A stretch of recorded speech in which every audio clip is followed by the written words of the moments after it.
Hi, today's job is fixing the car remote control fob from a Freelander 2, also the same used on the Land Rover Discovery 4, possibly 3, I'm not sure, Range Rover Sport, I believe are all pretty similar. What happens after quite a few years is the rechargeable battery gets knackered and needs replacing. I've taken this apart once, you can see where it's been glued around the edges, and gave the internal battery a bit of a boost charge from a separate power supply, which brought it back into life for a little while, but it's still a little bit intermittent, and the battery now needs replacing. Get the battery, a Panasonic VL2330 from eBay, cost about £5. This is the new one which we're going to put in. So first job to do is split the case apart. So take out the key at the end, pressing in this clip over here and levering out the end section of the fob, which reveals the emergency key. We'll get that out, and then you need to split the case apart. Use whatever you can, screwdriver, a pair of pliers, maybe a little bit of prying apart. In fact, this one's coming apart already. Obviously the glue is a little bit weak, must use contact adhesive. So we'll take that apart, and then you need good soldering iron. Could possibly use something like that, or this sort of thing with a fine tip on the end is even better. So we'll do that in a minute. Sometimes a bit of a problem getting this end part to release, so it's useful to have something hard and stiff to push in that catch, push that in. This key then comes out as so, and pries apart the case. The glue on this is pretty weak, so I'm easily able to take that apart again.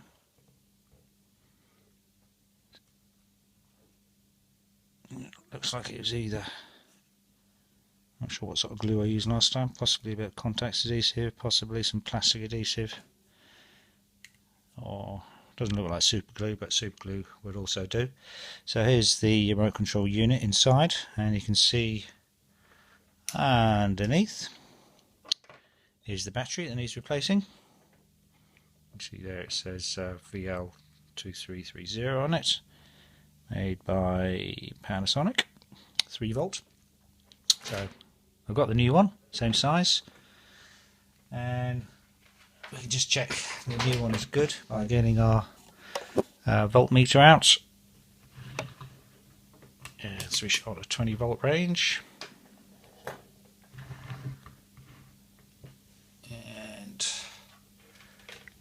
Put it on our new battery, and we read 3.3 volts, which is good. It's meant to be a 3 volt battery, but I'll say a little bit more than that. So now we need to do the desoldering. So let's have a look at where the connections all meet up. We've got some plastic as well that holds, well, I wouldn't say it holds the battery in place, but it's like a support for the battery. And we've got some clips on the top that also hold it. So we can see the metal of the battery goes down through the circuit board, goes onto this connection here. And on the other side, if we compare it to the new one, connection must be under here. So here it is. Yep, here's the, let's just point that out. Here's the other connection for the battery. Probably the easiest thing to do is going to be to heat those up and prise off the battery. Probably have to take the plastic clips with us at the same time. Let's see if we can prepare for that. Yep, that's that one plastic clip taken off. Try not to put too much force on the circuit board. Wouldn't say the components are delicate, but it's never a good idea to push too hard on electronics. Well, that's one side of the clip taken off. I think that'll do for now while we desolder this one. So let's do the soldering next. Okay, so now we'll get a fingernail underneath in between the plastic and the circuit board so we can prise the two apart and heat that up very quickly. That's prized out a little bit.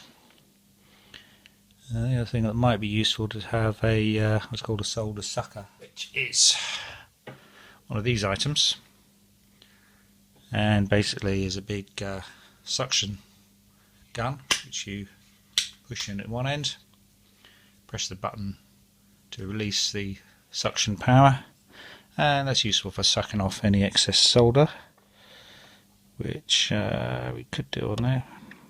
Probably do that after we've opened up the hole, actually, or after we've removed the battery.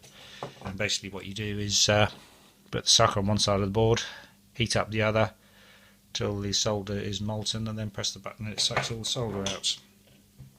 So anyhow, back to removing the battery.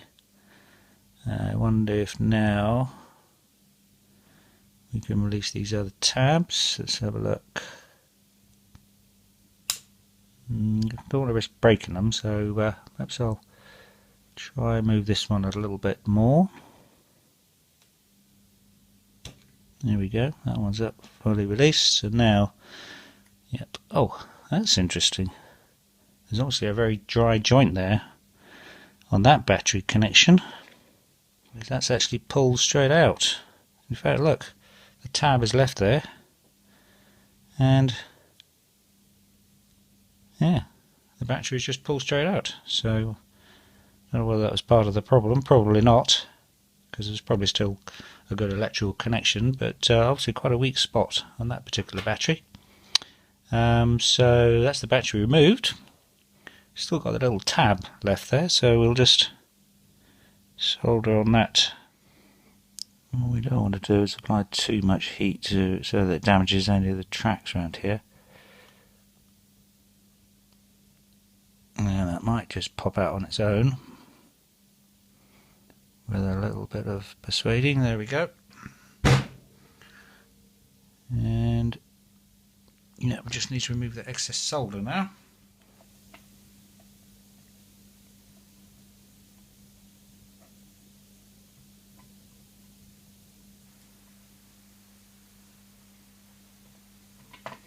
Helps actually to have just a little bit of solder on the tip of your soldering iron. This soldering iron needs a bit of cleaning up, so we'll just do that. Right, just apply over here a little bit of solder on the end. Leaded solder does melt at a lower temperature. Mostly circuit boards nowadays have to use unleaded, so it tends to be somewhat higher temperature. So adding leaded solder to it makes it a little bit more fluid and allows it to come out a little bit better.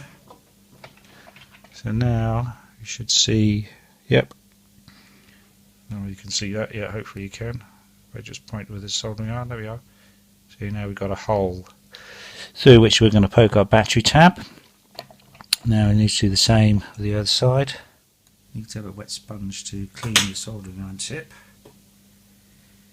And then move the two together, heat from one side and suck from the other. And there we go. Again, we now have a nice big hole through which we can get our battery tab. That's that job done. And now it's just a matter of getting the old battery out of its container. So I guess that should just pop out once we've cleaned up the solder on the unit. Clean up these bits of solder. That should hopefully just push out through once we remove the plastic clips on the other side. So I guess we just have to prise these back while pushing up on the battery. There we go. That's that side and the other. So look at which way round the battery goes. Put the new one in, same place. You can either fit the plastic first or the two together. I'm not sure which is easiest. If we have problems doing it this way, we'll go back and fit the plastic first. We don't want to apply too much pressure on the board. If the holes aren't quite big enough, could have a problem getting the tags through. You think with a little bit of persuasion they might go through, or what we could do is apply a little bit of heat, which I think we might do now. Just press them one side, then we'll apply a little bit of heat, that's that tag through, just enough to soften up the solder to allow the tag to poke through. And I think we might have to do the same at this side. Let's just see, make sure that tag is lined up, which it is. Now we'll push down a little bit of heat there. I think that's started to move. Yep, the tag is coming through. So now just push the plastic on like that. The plastic's clipped into place. There we've got both tags coming through. Push that metal down a bit more. There we go. Both are poking through nicely. And now we've got to resolder them in place. Bring the soldering iron and the solder onto the point where we're going to solder. My hands got a bit shaky this morning, excuse me. And try and bring both of them on at the same time. There we go. And apply it for a few seconds. Enough for the solder to work around the joint. And that's that one done. The next one is here. So again, apply a little bit of heat. Quite a big hole that one, so apply plenty of solder on it. And job done. So, joints are soldered good enough.